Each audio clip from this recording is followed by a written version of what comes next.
नमस्ते सम्पूर्ण नेपाली दाजुभाइ तथा दिदीबहिनीहरुमा हार्दिक नमस्कार गर्दछु। पुनः अस्ति चैत्र 15 गतेको जुन जनविद्रोह घोषणा कार्यक्रम थियो, हामी जनविद्रोह घोषणा कार्यक्रम शान्ति तरिकाले गर्न जाँदै गर्दाखेरि त्यहाँ मलाई मार्ने ठूलो योजना रहेछ र राज्यले गरेको आतंक, बर्बर आतंक, जो लघुवित्त पीडित थिए, सहकारी पीडित थिए, बैंक पीडित थिए र विदेश जाने परिवारका पीडितहरू थिए, सबैको हालत कस्तो थियो। नेपालमा राज संस्था गएर हिन्दू राज्य गएपछि नेपालीहरूको हालत के भयो, त्यही आवाजलाई हामीले उठाएर बुलन्द गर्दै हामीले अघि बढाइसकेपछि अब हामीले लडाई जित्छौं, नेपाली नागरिकले लडाई जित्छ, जनविद्रोह सफल हुन्छ भनेर चैत 15 गते बिहानैदेखि विभिन्न वेशभूषामा युवा संघका केही व्यक्तिहरू र पुलिस प्रशासनका केही व्यक्तिहरू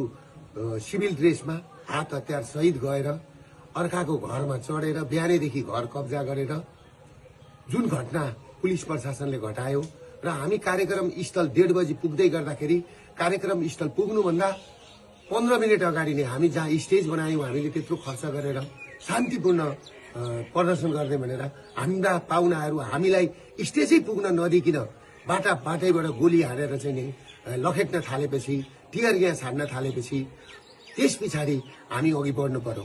म किन अघि बढेको भने सम्पूर्ण प्रहरी जवानलाई लागेको होला। म प्रहरीलाई जति माया गर्ने मान्छे म कोही छैन र दिन दुखीलाई माया गर्ने मान्छे म जतिको कोही छैन।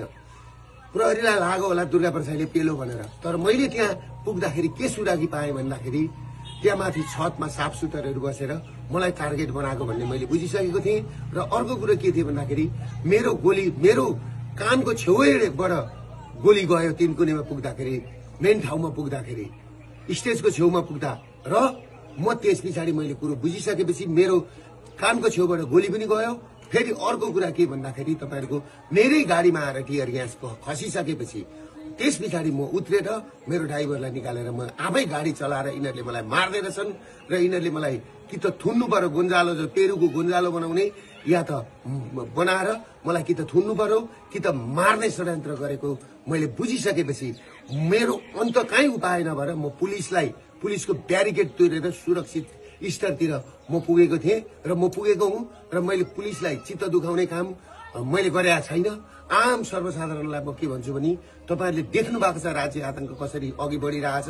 किनभने माओवादीको उसमा चाहिँ 3000 जति मान्छे आए अनि मान्छे आएनन् भनेर हाम्रा मान्छे बढी हुन्छन्। काठमाडौँमा हाम्रो त्यो दिन मान्छे 5 लाख मान्छे उत्रिदै थिए।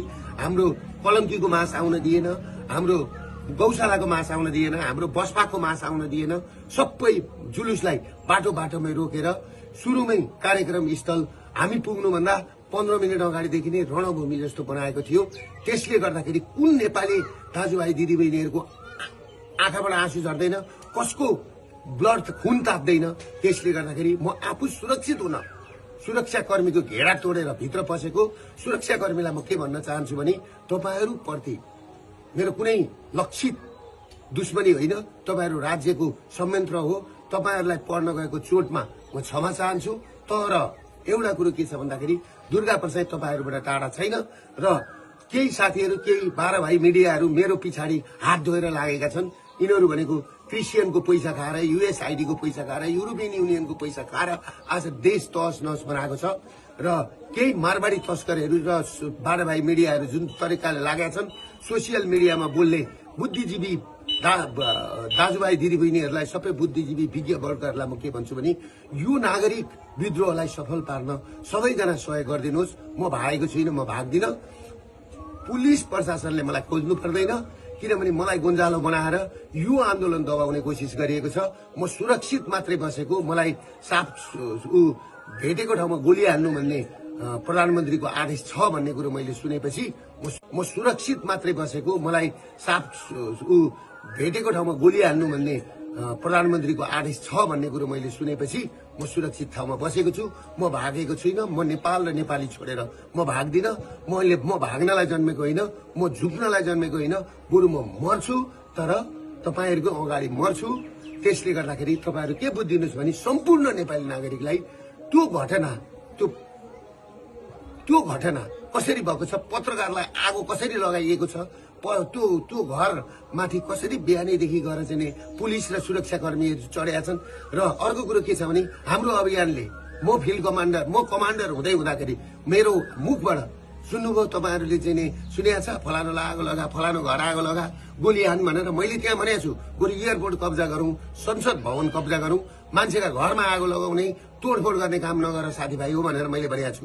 तर जुन घटना भएको छ त्यो घटनाप्रति म दुःख व्यक्त गर्दछु र जुन मान्छेहरू जुन 5 जना मरेको खबर आएको छ अहिले 2 जना मात्रै देखाएको छ। एकजना पत्रकार भाइप्रति हार्दिक श्रद्धाञ्जली व्यक्त गर्न चाहन्छु र अर्को हाम्रो महर्जन भाइप्रति हार्दिक श्रद्धाञ्जली व्यक्त गर्न चाहन्छु र अरू 5 जनाको पनि तुरुन्त यिनीहरूले चाहिँ सार्वजनिक गरून्। त्यो भन्दै म सम्पूर्ण नेपाली दाजुभाइबाट म टाढा छुइनँ, म काठमाडौँमै छु।